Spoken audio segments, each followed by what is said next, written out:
চিঠি লিখতে ভালোবাসতে খুব,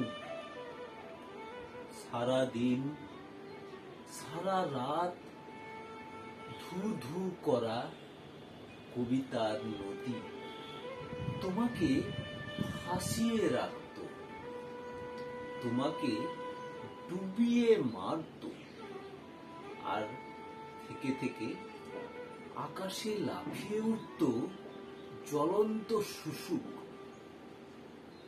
আজ পোস্টকার্ড ফেলা, তার উপর শুয়ে রইল, শুয়ে থেকে থেকে ডুবে গেল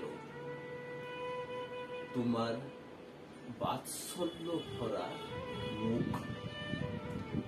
অথচ এখনো তীরে দাঁড়িয়ে আমরা তো দেখছি তুমি গা ভরা আগুন নিয়ে সাঁতরে দিগন্তে যাচ্ছ, ধোঁয়া উঠছে জলের উপরে। কবিতাটি লিখেছেন জয় গোস্বামী। কবিতাটির নাম সুদূর কবিতা যাত্রী। নমস্কার।